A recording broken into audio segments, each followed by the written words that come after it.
Ma petite amie m'a envoyé un message disant qu'elle voyait où les choses allaient avec un autre homme et s'attendait à ce que je la supplie. J'ai répondu, je ferai emballer tes affaires d'ici dimanche. 10 minutes plus tard, elle n'arrêtait pas d'appeler. Je m'appelle Thomas, j'ai 32 ans. Au moment où cela s'est produit, j'étais avec Marine depuis assez longtemps pour savoir exactement comment elle prenait son café, quelle souhaite à capuche elle me volait toujours, et à quelle vitesse un désaccord normal pouvait se transformer en un test que je ne savais pas passer. Marine avait 30 ans, elle était intelligente, drôle et magnifique avec cette aisance qui la faisait remarquer, même lorsqu'elle faisait simplement la queue quelque part. Pendant longtemps, j'ai cru que l'intensité entre nous faisait simplement partie de l'amour. Elle avait une brosse à dents dans ma salle de bain, une bouteille de nettoyant pour le visage à moitié vide sur le bord de mon lavabo, des leggings de rechange dans le tiroir du bas de ma commode, 2 chargeurs branchés dans mon appartement. Une bouteille d'eau qu'elle jurait avoir un meilleur goût que toutes les autres bouteilles qu'elle possédait, et au moins 3 de mes sweats à capuche qui étaient devenus les siens. Sur le papier, nous vivions pratiquement à moitié ensemble sans le dire. Elle venait après le travail, restait 3 nuits par semaine, gardait sa couverture préférée pliée sur le dossier de mon canapé et se plaignait si j'achetais la mauvaise marque de crème pour le café. Mes amis la connaissaient, ses amis me connaissaient. Nous avions des anniversaires, des barbecues, des soirées jeux, des brunchs en couple, tout le tralala. De l'extérieur, nous avions l'air normaux. À l'intérieur de la relation, tout avait commencé à ressembler à marcher dans une maison où les planchers bougeaient quand on marchait dessus. Au début, les tests de Marine étaient assez petits pour que je les explique. Elle restait silencieuse pendant 6 heures après une conversation parfaitement normale, puis m'envoyait un texto à minuit, « Waouh, j'imagine que tu n'as même pas remarqué que j'étais contrarié. » Les premières fois, je m'excusais. « Je ne savais pas que tu étais contrarié, » disais-je. « C'est le problème, » répondait-elle, ou elle publiait une vague phrase de chanson sur son histoire à propos du fait de ne pas être apprécié, puis attendait que je lui demande qui l'avait blessé. Si je demandais, elle m'accusait d'être insécure et dramatique. Si je ne demandais pas, elle disait que j'étais froid. Une fois, après avoir dîné avec des amis, elle a mentionné qu'un homme au bar lui avait dit qu'elle était trop jolie pour être ignorée. Elle a observé mon visage pendant qu'elle le disait. J'ai dit, c'est bizarre. Il t'a dérangé? Elle a levé les yeux au ciel. C'est tout? Qu'est-ce que tu veux dire? Tu n'as même pas demandé qui il était. Parce que tu l'as dit comme si ce n'était rien. Exactement, dit-elle comme si j'avais raté un examen écrit. Tu es censé t'en soucier quand même. C'était le pire. Je ne savais jamais que j'avais échoué avant qu'elle ne commence à me punir de ne pas avoir réagi comme elle l'avait imaginé dans sa tête. Je ne dis pas que j'étais parfait. Je peux être silencieux quand je suis frustré. Je n'aime pas les conflits publics. Je n'aime pas crier dans les cuisines ou envoyer des romans émotionnels par SMS. Quand quelque chose me dérange, j'ai généralement besoin d'une minute pour réfléchir avant de parler. Pendant un certain temps, j'ai pensé que cela me rendait mature. Marine pensait que cela me rendait passif. Elle a commencé à utiliser beaucoup ce mot. Tu es si passif, Thomas. Tu ne te bats jamais pour rien. Tu agis comme si rien n'avait d'importance. Au début, j'ai essayé d'expliquer que le calme n'était pas la même chose que l'insouciance. Je lui disais que je l'aimais. Je me montrais présent. Je réparais des choses dans son appartement. Je restais assis pendant des conversations qui commençaient à 23h30 parce qu'elle avait soudainement décidé que nous devions parler de savoir si je la valorisais suffisamment. Je traversais la ville parce qu'elle disait qu'elle se sentait seule, seulement pour qu'elle me dise que j'aurais dû savoir venir plus tôt. Mais aucune quantité de réassurance ne restait jamais réassurée. Cela a empiré après que notre groupe d'amis soit devenu plus impliqué dans notre relation qu'il n'aurait dû l'être. Marine aimait avoir un public. Pas toujours de manière évidente. Elle n'était pas du genre à crier au milieu d'un restaurant. Elle était meilleure que ça. Elle savait faire une blague assez mordante pour me blesser tandis que tout le monde se demandait s'il était permis de rire. Un soir, nous étions chez Christophe pour une soirée jeu. Christophe était mon ami le plus proche, le genre de gars qui m'avait connu à travers les mauvaises coupes de cheveux, les mauvais appartements et les pires décisions. Il y avait des boîtes de plats à emporter sur la table basse, des assiettes en carton empilées à côté d'un jeu de société à moitié terminé, quelques canettes de soda à moitié vides. Et tout le monde était dans cette ambiance bruyante et détendue que les gens ont quand ils sont à l'aise les uns avec les autres. Marine était assise à côté de moi sur le canapé, portant un de mes sweats à capuche comme toujours. Sophie, sa meilleure amie, était recroquevillée dans un fauteuil. Quelques autres étaient dispersés dans la pièce, se disputant sur des règles que personne n'avait lues correctement. Quelqu'un a fait une blague sur le fait que les couples deviennent dramatiques quand ils se disputent, et Marine a ri. Thomas ne serait jamais dramatique, dit-elle. Au début, j'ai souri parce que je pensais qu'elle me complimentait. Puis elle a ajouté, il me regarderait probablement faire mes valises et me demanderait si j'ai besoin d'aide pour les porter. C'est à quel point il est passif. La pièce est devenue étrangement silencieuse. Pas exactement le silence, plutôt comme si tout le monde trouvait soudainement autre chose à regarder. La petite amie de Christophe fixa les cartes dans sa main. L'un des gars a ri d'un rire forcé puis a toussé comme s'il le regrettait. Sophie a souri, mais même son sourire semblait tendu. J'ai regardé Marine. Elle a levé les sourcils vers moi comme si elle me mettait au défi de réagir. J'aurais pu la dénoncer. J'aurais probablement dû le faire. Au lieu de cela, j'ai pris une gorgée de ma boisson et n'ai rien dit. Marine s'est penchée en arrière, satisfaite. Ce moment est resté avec moi, non pas parce que c'était la chose la plus cruelle qu'elle ait jamais dite, mais à cause de son air familier, comme si elle avait appris exactement où appuyer pour me faire paraître faible si je me défendais et coupable si je ne le faisais pas.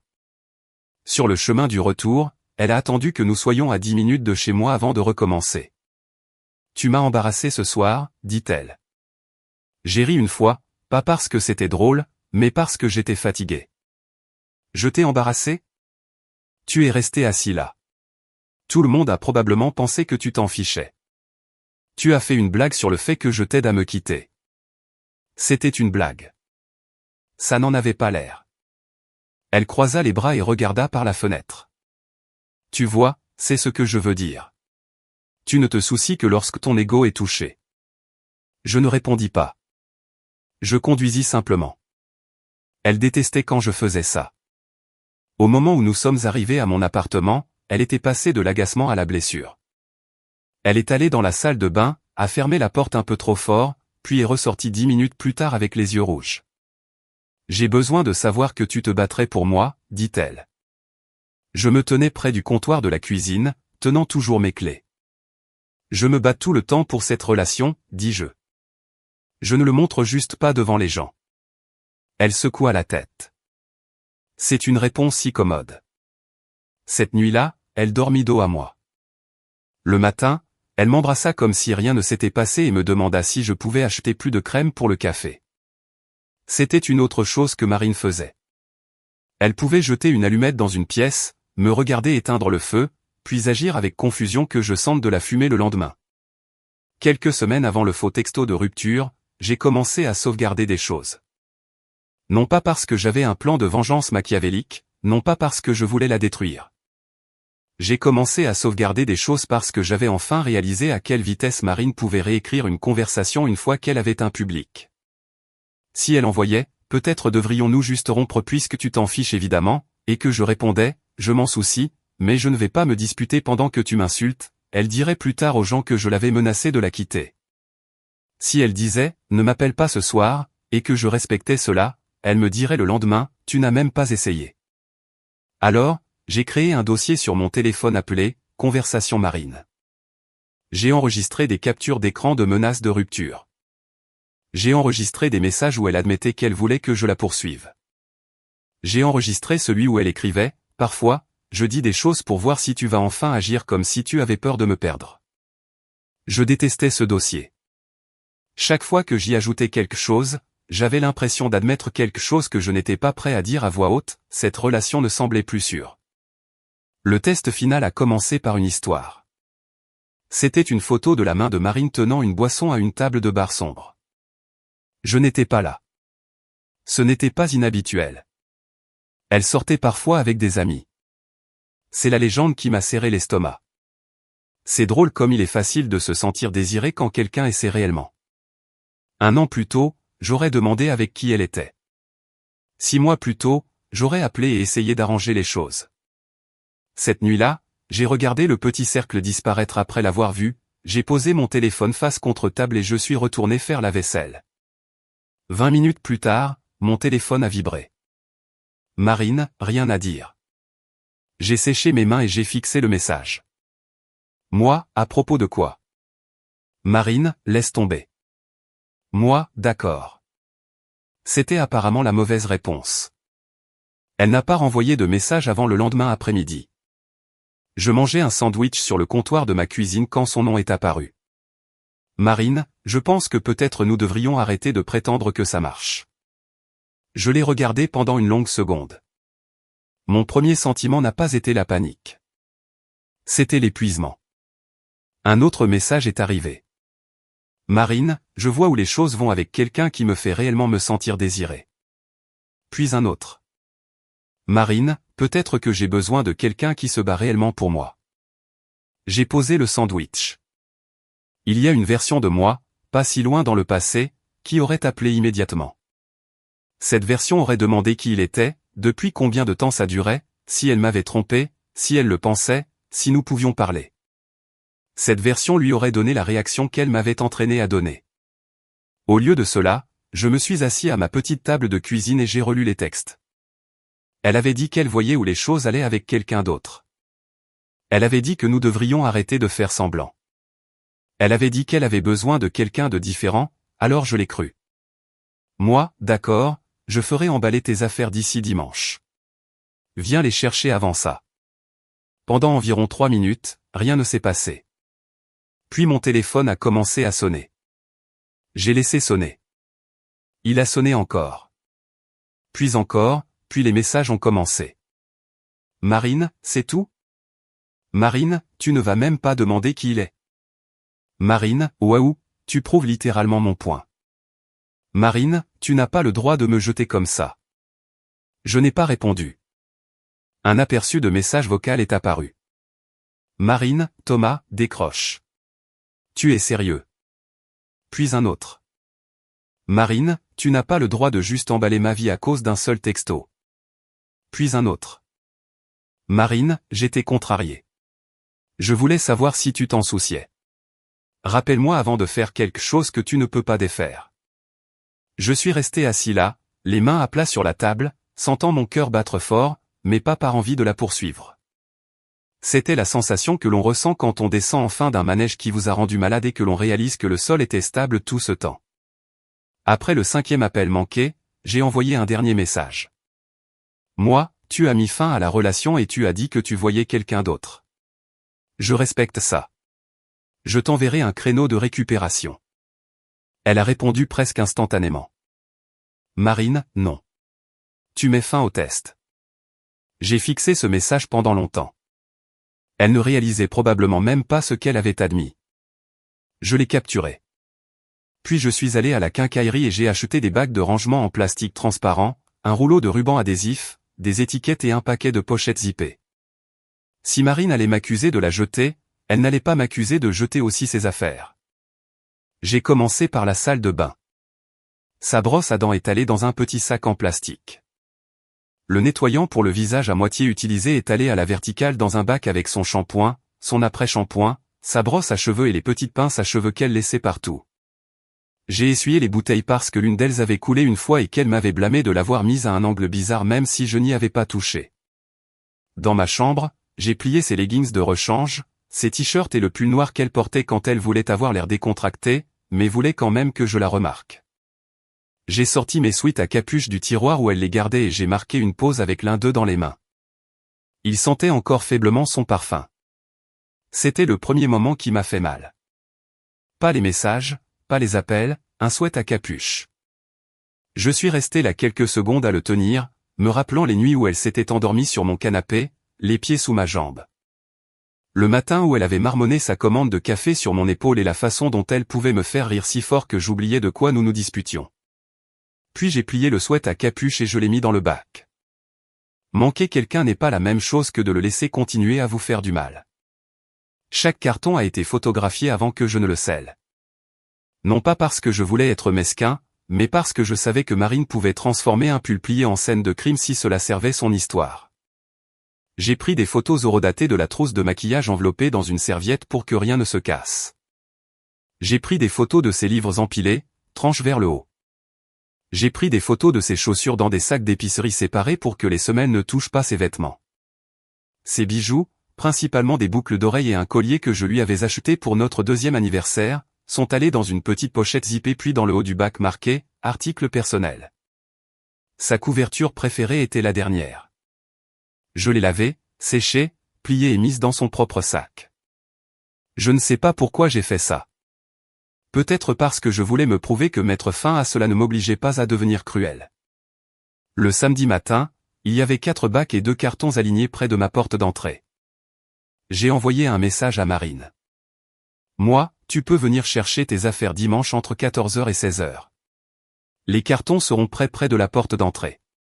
Je n'aurai pas de dispute privée à l'intérieur. Tout ce qui ne sera pas récupéré sera déplacé vers un entrepôt à court terme et je t'enverrai les informations. Elle a répondu 1 heure plus tard. Marine, alors maintenant je suis banni de ton appartement. Moi, tu récupères tes affaires. C'est tout. Marine, tu m'humilies. Moi, non. Je fixe un créneau de récupération clair et précis. Elle n'a pas répondu à ça. Au lieu de ça, elle est allée sur le groupe de discussion. Notre groupe de discussion était habituellement pour des mèmes amusants, des plans de dîner, des rappels d'anniversaire, des plaintes concernant le stationnement, et des gens qui envoyaient des photos de leurs animaux de compagnie. Cet après-midi-là, Marine y a jeté une grenade. Marine, j'ai deviné à quel point il est facile de se débarrasser de moi. Personne n'a répondu pendant près de 5 minutes. Puis Sophie a écrit, Marine, qu'est-ce qui s'est passé? Marine, demande à Thomas. Apparemment, les années ne signifient rien pour lui. J'ai regardé les bulles de frappe apparaître et disparaître sous 3 noms différents. Christophe m'a envoyé un message séparé. Christophe, tu veux que je dise quelque chose? Moi, pas encore. Marine a continué. Marine, il est littéralement en train d'emballer mes affaires parce que j'ai dit que j'étais malheureuse. C'est à ce moment-là que j'ai répondu. Moi, Marine m'a dit qu'elle voyait où les choses allaient avec quelqu'un d'autre et qu'elle voulait que nous mettions fin aux choses. Je respecte cela. Ses affaires sont emballées en toute sécurité et un créneau de récupération lui a été donné. Je ne discute pas de détails privés ici. Le chat est redevenu silencieux. Puis Christophe a écrit, tout le monde devrait probablement les laisser gérer ça hors ligne. Sophie a réagi avec un pouce levé, mais elle n'a rien dit d'autre. Marine m'a envoyé un message privé 1 minute plus tard. Marine, tu avais vraiment ça de près. Moi, j'ai dit ce qui s'est passé. Marine, tu m'as fait passer pour folle. Moi, non. J'ai répété tes mots. C'était la partie qu'elle ne supportait pas. Non pas que j'étais en colère. Non pas que je partais. Mais que je ne l'aidais plus à réécrire la scène. Plus tard cette nuit-là, Christophe m'a appelé. Tu vas bien, demanda-t-il. J'étais assis par terre près des cartons, mangeant des restes froids directement du récipient parce que j'avais oublié de préparer le dîner. Je ne sais pas, dis-je. Je crois que je suis plus calme que je ne devrais l'être. Ça pourrait être une bonne chose. Ou ça signifie que j'ai décroché il y a un moment et que je ne l'ai pas admis. Christophe resta silencieux un instant, puis il dit, il y a quelque chose de bizarre. Je me suis appuyé contre le canapé. Quoi? Étienne m'a envoyé un message. Je connaissais Étienne, mais pas très bien. C'était un ami d'un ami, le genre de gars qui venait parfois au barbecue et aux soirées jeux. Il était beau de manière soignée, toujours avec des baskets propres, disant toujours juste assez pour paraître charmant sans trop en révéler.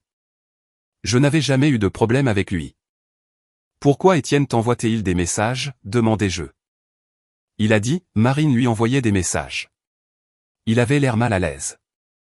Mon estomac s'est serré, mais j'ai gardé ma voix stable. Lui envoyer des messages comment? Au début, il pensait qu'elle flirtait. Puis c'est devenu bizarre. Il a envoyé des captures d'écran. Christophe marqua une pause. Thomas, je pense qu'elle l'utilisait pour te rendre jaloux. J'ai fermé les yeux. Quelques secondes plus tard, des captures d'écran ont commencé à arriver. La première était Marine envoyant un message à Étienne après une sortie en groupe. Marine, tu devrais m'envoyer un message un de ces jours. Thomas a besoin de se souvenir que d'autres hommes existent. Étienne, lol. Qu'est-ce que ça veut dire? Marine, rien de sérieux. Il devient juste trop à l'aise. Une autre capture d'écran. Marine, peux-tu envoyer quelque chose de coquin mais pas évident? Il faut qu'il le voie. Étienne, pourquoi? Marine, il n'agira pas correctement tant qu'il ne pensera pas que je suis sérieuse. J'ai juste besoin qu'il sente qu'il pourrait me perdre. Une autre. Marine, je n'essaie pas vraiment de sortir avec toi. J'ai juste besoin d'une peur crédible. Étienne avait envoyé un message à Christophe sous les captures d'écran. Étienne, je ne veux pas faire partie de tout ça. Je pensais que c'était inoffensif au début, mais ça devient n'importe quoi. Je n'ai pas ressenti de jalousie. Cela m'a surpris. J'ai ressenti de l'embarras. J'ai ressenti de la colère. Mais surtout, je me suis senti validé de la pire façon possible. Comme si j'avais passé des années à sentir du gaz dans la maison et que quelqu'un m'avait enfin tendu un briquet et dit « oui ». C'était réel. Christophe a demandé « Vas-tu confronter Étienne ?» Non, dis-je. Tu es sûr? Il a été utilisé aussi. Peut-être qu'il a aimé l'attention pendant une minute, mais il s'est retiré.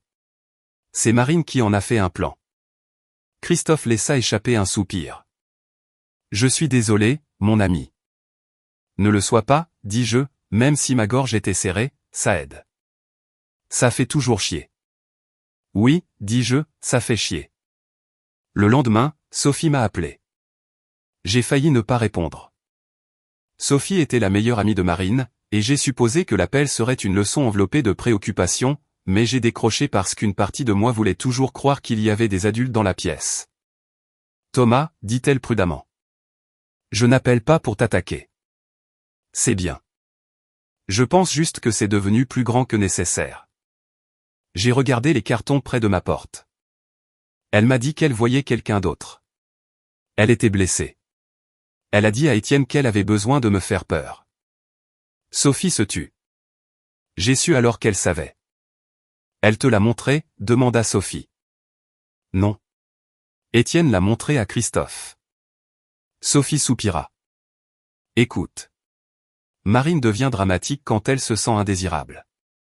Ça n'explique pas d'utiliser un autre gars comme appât. Je ne dis pas que c'était bien, mais tu me demandes de le traiter comme de l'insécurité au lieu de la manipulation. Sophie ne répondit pas tout de suite. Puis elle dit, elle a fait ça avec Julien aussi, mais c'était différent. Je me suis redressé. Julien était l'ex de Marine avant moi. Elle l'avait toujours décrit comme collant, jaloux et obsessionnel. Le genre de gars qui ne pouvait pas gérer son indépendance. Qu'est-ce que tu veux dire, elle a fait ça avec Julien aussi, demandai-je. Sophie fit un petit bruit frustré. Je n'aurais pas dû dire ça. Combien de fois a-t-elle fait semblant de le quitter? Ce n'est pas le propos. C'est absolument le propos. La voix de Sophie s'adoucit. 3 fois, je crois. Mais Julien était différent. Il était vraiment jaloux. Il était jaloux avant ou après qu'elle ait continué à faire semblant de le remplacer? Sophie ne répondit pas. Ce silence m'en dit plus que n'importe quelle défense. Je me suis rappelé toutes les fois où Marine m'avait dit que Julien ne pouvait pas gérer une femme forte. Je me suis rappelé comment elle disait qu'il la harcelait au téléphone quand elle avait besoin d'espace. Je me suis rappelé avoir pensé que j'étais meilleur que lui parce que je ne réagissais pas de cette façon. Maintenant, je me suis demandé si Julien avait simplement été le dernier gars à passer le test avant moi. Sophie dit, elle n'est pas méchante, Thomas. Elle pense juste que les hommes n'apprécient les femmes que lorsqu'ils pensent les avoir perdues. C'était ça. Pas une mauvaise nuit. Pas un message impulsif. Pas un malentendu, un système de croyance, dis-je. Alors elle peut trouver quelqu'un qui veut être entraîné de cette façon. Thomas, j'en ai marre. Sophie, elle s'effondre. Je ne suis pas responsable de la panique qu'elle a créée quand j'ai refusé de jouer la mienne. Sophie inspira brusquement comme si elle voulait argumenter, mais elle ne le fit pas. Quand nous avons raccroché, j'ai bloqué Marine sur les réseaux sociaux, mais j'ai laissé les messages ouverts jusqu'après la récupération. Je voulais tout par écrit. J'ai changé les mots de passe du compte de streaming partagé, supprimé son adresse enregistrée de mon application de livraison de nourriture, mis à jour mon identifiant d'achat en ligne et annulé l'événement du calendrier pour un rassemblement de couples que nous devions organiser le mois suivant. Chaque petit changement semblait ridicule et énorme à la fois. Son profil disparaissant de mon compte de streaming m'a fait rester immobile pendant presque une minute complète. C'était la partie étrange de la fin d'une longue relation. La grande décision émotionnelle s'est produite en une seule conversation, mais la rupture elle-même vivait dans de minuscules détails pratiques. Son chargeur n'étant plus près du canapé. Son nettoyant pour le visage ne glissant plus du lavabo. Sa crème pour le café toujours dans le réfrigérateur parce que je ne savais pas si la jeter comptait comme dramatique. Le dimanche à 13h40, Christophe est arrivé. Il n'a pas fait une grande entrée. Il a juste frappé une fois et est entré quand j'ai ouvert la porte, portant 2 cafés. « Tu as mangé ?» demanda-t-il. « Pas vraiment. » Il me tendit un des cafés. « Bois ça au moins. » Je le regardais. « Tu n'es pas obligé de rester. » Je sais. Je ne veux pas que ça ressemble à une tentative d'intimidation. Tu ne le es pas. Je resterai à l'intérieur à moins que les choses ne deviennent bizarres. La caméra de l'interphone s'occupe du reste. J'avais déjà vérifié la caméra 2 fois. Elle couvrait la porte d'entrée, le petit palier et la majeure partie de l'allée. Les cartons étaient à l'intérieur près de l'entrée, pas à l'extérieur où quelqu'un pourrait prétendre qu'ils étaient abandonnés ou endommagés. J'avais le créneau de récupération par écrit. J'avais des photos de chaque carton. J'avais des captures d'écran. Je détestais avoir besoin de tout cela. À 14h17, Marine s'est garée. J'ai vu sa voiture par la fenêtre avant que la caméra de l'interphone ne me le signale. Elle est sortie portant des lunettes de soleil, même s'il faisait nuageux.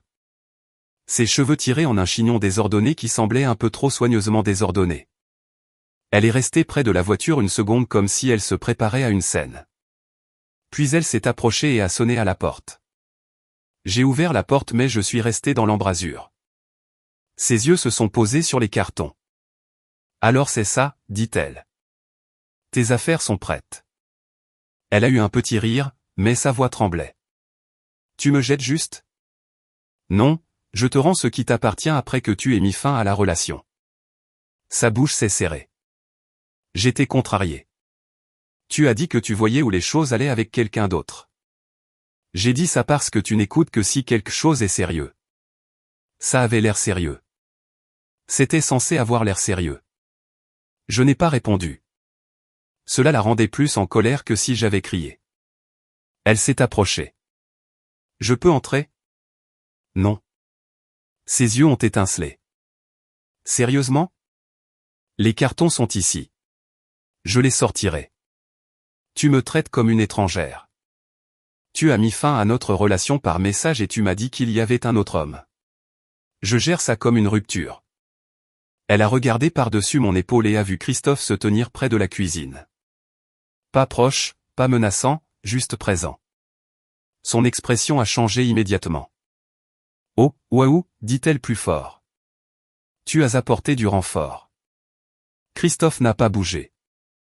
J'ai dit, Christophe est ici comme témoin. Je ne veux aucune confusion sur ce qui se passe pendant la récupération. Alors maintenant je suis dangereuse. Je n'ai pas dit ça. Tu l'as sous-entendu. Je nous protège tous les deux d'une autre conversation réécrite. Ça a fait mouche. Pendant une seconde, elle a eu l'air plus blessée qu'en colère. Puis elle a changé. Tu n'as aucune idée à quel point c'est humiliant, dit-elle, la voix brisée. Sais-tu ce que ça fait de réaliser que ton petit ami peut juste s'éteindre comme ça ? Je ne me suis pas éteint. C'est toi qui l'as fait. Tu n'as pas appelé. Tu n'as pas demandé. Tu n'as pas lutté. Je m'en souciais, dis-je. C'est pourquoi je suis resté à travers la première douzaine de tests. Son visage s'est tordu. C'était un message. Non, Marine. Ce n'était pas un message. Elle a retiré ses lunettes de soleil. Ses yeux étaient rouges, mais je ne pouvais pas dire si elle avait pleuré avant d'arriver ou si elle s'était mise dans cet état pendant le trajet. C'était un test, dit-elle. Tu étais censé te battre pour moi. C'était là, enfin dit à voix haute sur mon pas de porte sous la caméra. J'ai senti quelque chose en moi se calmer. Tu n'as pas le droit de faire semblant de me quitter, dis-je, puis d'agir trahi parce que j'ai ouvert la porte. Ses lèvres se sont entr'ouvertes. C'est une chose tellement froide à dire. Non, c'est clair. Si tu m'aimais, tu m'aurais poursuivi. Je t'aimais. Je n'aime juste pas être entraîné à paniquer chaque fois que tu veux de l'attention. Elle a tressailli. Pendant une seconde, j'ai presque présenté mes excuses. Ce réflexe était toujours là, usé en moi par des années à lisser chaque arête vive pour qu'elle ne se coupe pas sur une vérité qu'elle avait créée, mais je ne me suis pas excusé. Marine a regardé vers la caméra, puis vers moi. Tu enregistres ça. La caméra de l'interphone enregistre la porte d'entrée. Tu le sais. Elle a ri amèrement. Bien sûr, tout est preuve maintenant parce que tout devient une histoire plus tard. Ses yeux se sont remplis à nouveau. Je ne peux pas croire que tu fasses ça. Je ne peux pas croire que tu aies pensé que c'était de l'amour. C'était le moment où j'ai failli paraître en colère. Elle a détourné le regard la première. J'ai sorti le premier bac et l'ai posé à côté d'elle. Christophe est resté à l'intérieur. Marine a ouvert le couvercle, s'attendant probablement au chaos, mais tout était plié et étiqueté. Elle a écarté une serviette et a vu sa trousse de maquillage soigneusement enveloppée. Son visage a changé à nouveau. « Tu as lavé ma couverture ?» demanda-t-elle doucement. « Oui. »« Pourquoi ?»« Parce qu'elle était sale. » Elle m'a regardé comme si cette réponse l'offensait plus que toute autre chose. Peut-être parce que si j'avais jeté ses affaires, les avais cassées ou les avais laissées sur le trottoir, elle aurait pu s'en servir. Elle aurait pu le montrer du doigt et dire « Vois, c'est ça qu'il est vraiment. » Mais une couverture lavée et des bacs étiquetés ne correspondaient pas au méchant dont elle avait besoin que je sois. J'ai sorti le reste des cartons. Elle les a chargés dans sa voiture, lentement, marquant une pause entre chaque comme si elle s'attendait à ce que je l'arrête. Je ne l'ai pas fait. Quand nous sommes arrivés au dernier carton, elle s'est retournée. « Alors, tu ne vas vraiment pas me demander pour Étienne ? » Non. Cela l'a surprise. Elle a incliné la tête. « Tu t'en fiches ? Je me soucie que tu l'aies utilisé. Je ne me soucie pas de rivaliser avec un accessoire. » Ses joues sont devenues roses. Il t'a dit ? Il a envoyé des captures d'écran à Christophe. Pour la première fois de l'après-midi, Marine n'avait aucune réplique prête. J'ai dit, je sais que tu lui as dit que tu avais besoin que je sois effrayé. Je sais que tu voulais des messages qui semblaient crédibles. Je sais que ce n'était pas une question de désir. C'était une question de contrôle. Elle a dégluti. Ça a dégénéré. C'était déjà dégénéré quand tu l'as planifié. J'avais juste besoin de savoir que tu t'en souciais encore. Non, dis-je, tu avais besoin que je le prouve de la manière la plus douloureuse possible. Elle a regardé le trottoir. Sa voix est devenue plus petite. Je ne pensais pas que tu me laisserais vraiment partir. Ça aussi, ça faisait mal, car c'était la vérité dépouillée de tout langage de test et de fierté blessée. Elle avait compté sur le fait que mon attachement serait plus fort que mon respect de moi-même. Pendant longtemps, elle avait eu raison. J'ai dit, je ne pensais pas non plus. Elle a levé les yeux rapidement comme si c'était une ouverture. Je ne lui en ai pas donné. Mais je le suis, dis-je. Elle est restée là quelques secondes de plus, attendant. Je pouvais sentir la forme du vieux scénario autour de nous. C'était là que j'étais censé m'adoucir, l'inviter à entrer, dire que nous devrions parler, la laisser pleurer sur mon canapé, faire du café, promettre d'être plus expressif. Et la laisser transformer le tout en une histoire douloureuse mais romantique sur la façon dont nous avons failli nous perdre l'un l'autre. Au lieu de cela, j'ai reculé. Conduis prudemment, Marine. Elle me regarda comme si elle me haïssait et m'aimait et ne savait pas quoi faire avec ces deux sentiments. Puis elle monta dans sa voiture. Avant qu'elle ne parte, elle baissa la vitre. Tu vas le regretter quand tu réaliseras que personne d'autre ne t'aimera comme je t'ai aimé. J'ai regardé les cartons sur la banquette arrière, puis de nouveau elle. J'espère que non, dis-je. Elle remonta la vitre et partit. Christophe est sorti une minute plus tard. Tu vas bien, demanda-t-il. J'ai hoché la tête, mais je n'étais pas sûr. Il a jeté un coup d'œil dans la rue. C'était beaucoup.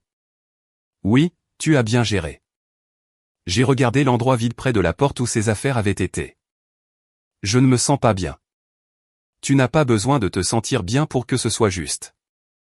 Cette phrase est restée avec moi. Les retombées ont commencé cette nuit-là.